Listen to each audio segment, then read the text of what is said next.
Sim. Humano entre humano. Sim, humano entre humano. Que Deus me ama como eu sou. As mãos, então vamos lá. Já falamos do coração, do pulmão, é isso? Vamos falar de outras coisas. As mãos em toda essa teologia hebraica é o sinal de poder, sinal de conhecimento, porque escrevo, transmito conhecimento com elas, com as mãos. Então as mãos é sinal de poder, e nós até hoje fazemos isso, né? Poder, quando se fecha a mão, o sentido poder. Então a mão é o sentido de poder, as mãos, o sentido de poder. As mãos, diz assim, é o próprio sopro de Deus. Quando essas mãos abençoam, tem um gesto de abençoar, é o próprio sopro deste amor de Deus. As mãos têm a característica de enxergar, não é isso? O cego lá no sistema Braille enxerga com os dedos. É interessante que dos sentidos aos quais nós mantemos relação com o mundo, o único que não é no crânio são os tato, e o tato se dá no enxergar, né? O tato nós enxergamos, passa a mão, sabe se é liso, se é áspero, se é grande, se é pequeno. Então, pelo tato, nós enxergamos pelo tato. Outra coisa interessante é que são duas mãos, e é um sentido profundo da unidade nessa individualidade diversificada. Nós temos duas mãos totalmente opostas uma à outra, e no entanto caminham numa harmonia perfeita e plena. Todo ser, ele é exteriorizado na harmonia das mãos. Quando a pessoa tem um problema qualquer mental, fica difícil segurar uma colher, fica difícil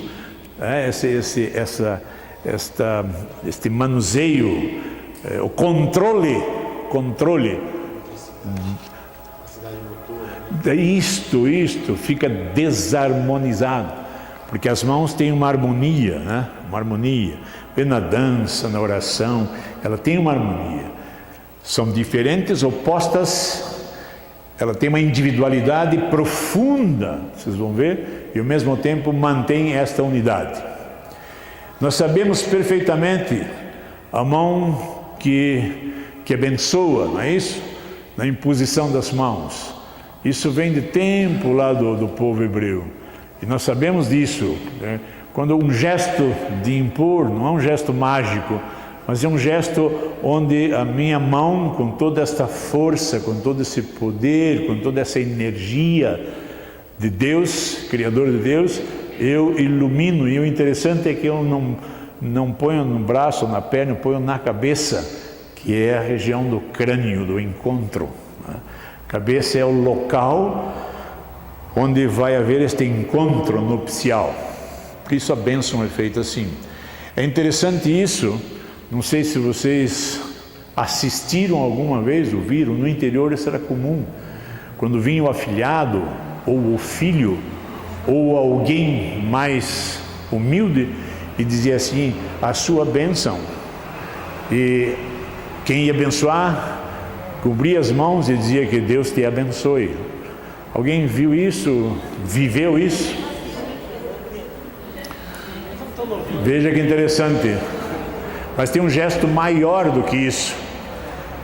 Em tuas mãos me entrego. Está sob minhas mãos. Quando eu digo que alguma coisa ou alguém está sob minhas mãos, quer dizer, está sob o meu cuidado. Está sob o meu cuidado. Estou sob as mãos de Deus. Estou sob os cuidados de Deus. Não é isso?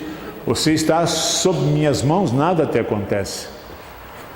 Estamos sob as mãos de Deus. Isto aqui eu não entendo, ciência não me explica. Sinto aqui. E essa é a bênção. Tínhamos isto, né, de costume, perdemos. Veja como esses sinais nós fomos perdendo ao longo do tempo. Isso era muito interessante, eu lembro. Sua bênção. E bastava você ser maior lá para os trabalhadores, né? Meu pai tinha uma fazenda e tinha lá descendentes de escravos. E tinha uns negrinhos e eles vinham afrodescendentes pequenininhos. E eles vinham e era ensinado de que todo o maior era o mais para ser respeitado. Então tinha que vir assim a sua bênção. Então eu achava engraçado que vinha aqueles pequenininhos assim. Eu era adolescente, garoto, e eles vinham assim sua bênção. Eu morria de vergonha, não sabia o que tinha que fazer, mas aí tinha que abençoar. Deus te abençoe, meu filho. Então, porque ele sabia que o superior abençoava, né?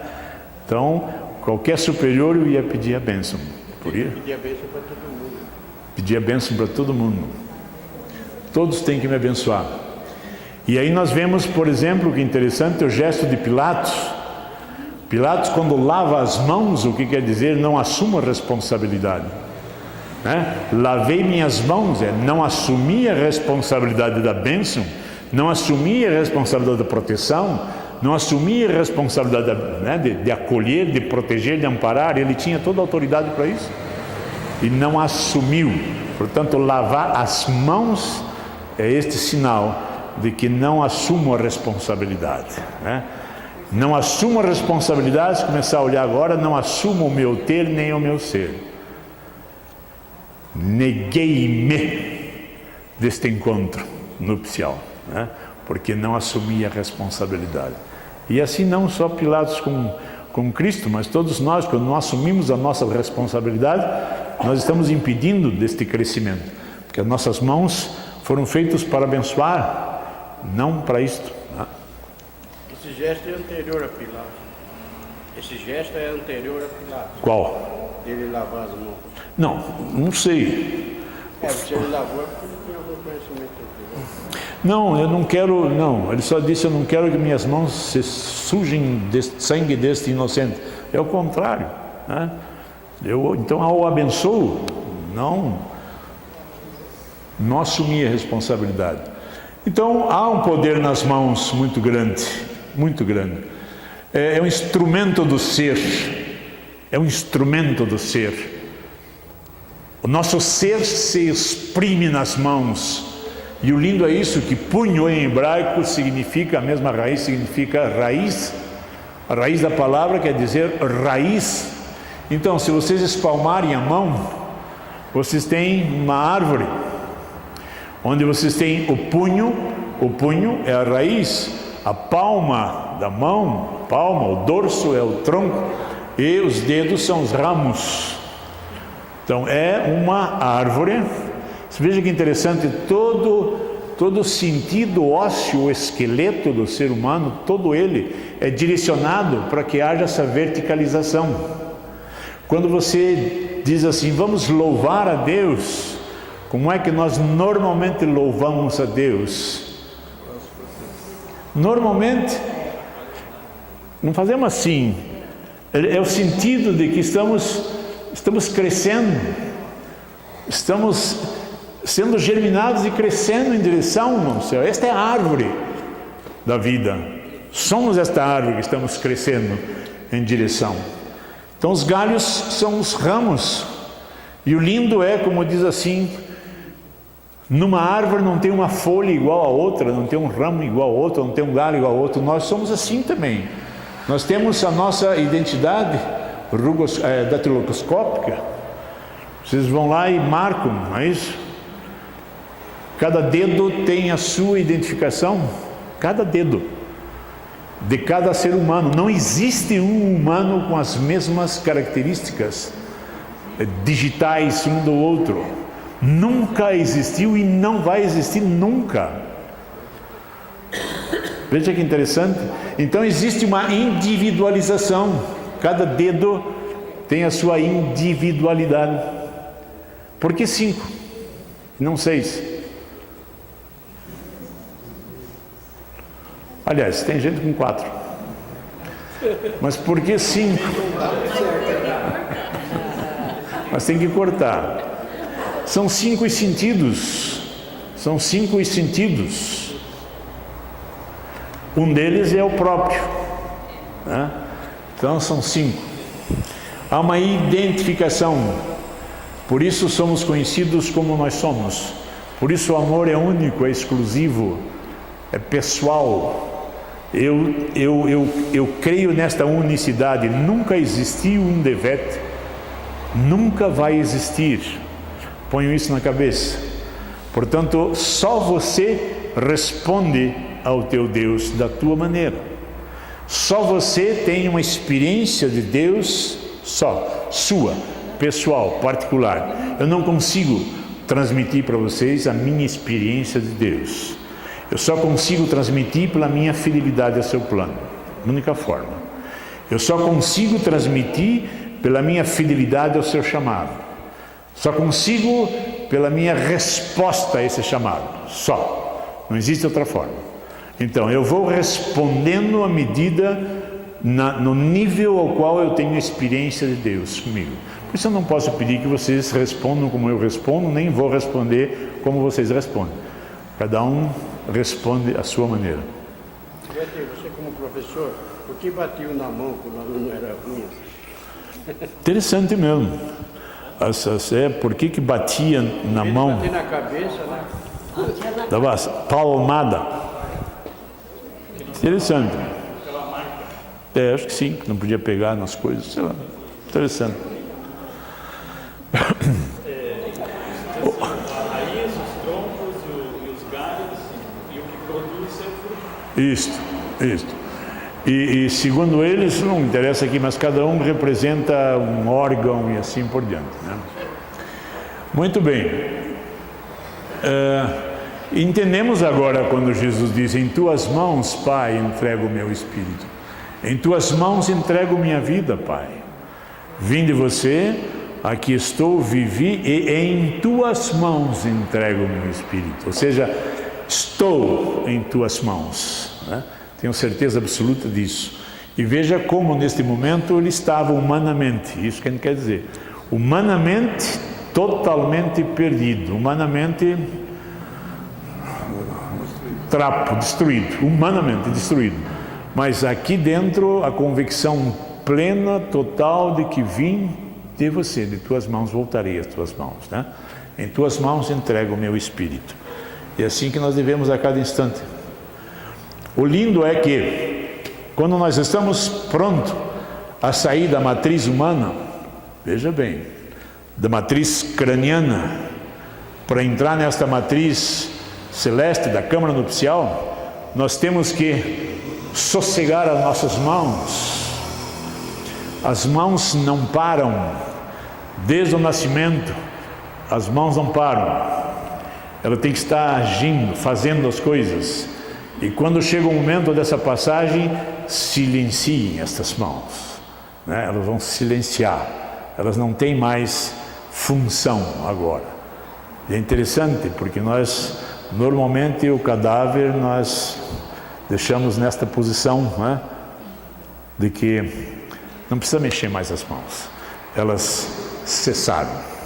Agora você vai numa outra matriz. Uma outra matriz. Uma matriz de profundo louvor. Vocês conhecem esta figura? O lindo é que nós temos na matriz familiar esse sentido da unidade das mãos na individualidade. Não sei se repararam, vamos ampliar este quadro. Tem as duas mãos do pai que ampara o filho. O filho vem, reconhece a sua pobreza, reconhece a sua escuridão, reconhece que os labirintos por onde ele andou não tinha saída, e ele volta à casa do pai. E quando volta, diz assim, o pai o abraça. E olha a figura, as duas mãos na matriz familiar, a mão feminina e a mão masculina. Então lá, a mão feminina à direita, suave, eterna, misericordiosa, abençoa. A mão masculina ampara, protege, de justiça, poder, sustenta. Então veja que interessante. Na matriz familiar, a bênção, a delicadeza, a ternura e ao mesmo tempo a fortaleza, o amparo, a justiça. Então, na figura da mão masculina e da mão feminina. Esta é a figura do Pai que está nos sustentando constantemente. É a figura quando nós voltamos, o Pai nos ampara e nós sentimos a mão da mãe, da ternura, da delicadeza, e a mão do Pai que sustenta, que ampara, na mesma pessoa, as duas figuras. Bem claro, né? Uma figura suave, uma figura mais rústica das mãos. E aqui a gente não observa, né? Muito bem. Vamos passar agora para a coluna. A coluna é conhecida como a escada para o céu. Nós temos esta coluna articulada na bacia, no início desta matriz do ser, e termina apoiada ou sustentando o crânio, a cabeça. Então nós temos essa estrutura óssea como uma escada a qual nós temos que galgar. Vocês conhecem a história de Jacó, que tem uma escada em que une a terra até em cima onde está o Filho do Homem, e que os anjos sobem e descem. Portanto, na coluna, esses anjos sobem e descem. E em cima está a figura do Filho do Homem. Embaixo a terra, que é o ter, para nós chegarmos ao encontro com Deus. Portanto, é a nossa coluna. Interessante é que são 7 vértebras cervicais. O número 7, vocês sabem que é bem simbólico. Não é isso? Pois tem 12 torácica ou lombares. E aqui tem uma discussão tremenda que dizem que tem 10, não tem 10, tem 9, tem... Eu prefiro achar que tem 9. O último do cóccix está unido, porque 9 é um número simbólico, né? 9 simbólico. Então nós temos 7, 12 e 9. Números muito simbólicos. E onde é sustentado todo o corpo, é 12, são os 12 discípulos. Pois bem, e aqui que nós crescemos. Veja que interessante, quantas coisas acontecem na coluna, de desvios de coluna, não é isso? Dos desvios, e que não nos permite nos manter em pé. Quanta coisa que desviam esse sentido erecto do corpo, né? Tal é essa escada, que se essa escada não tiver harmoniosa, claro que não conseguimos subir. Por isso, essa definição, essa distinção. Então, a coluna é como seria o tronco desta árvore, né? Tronco desta árvore.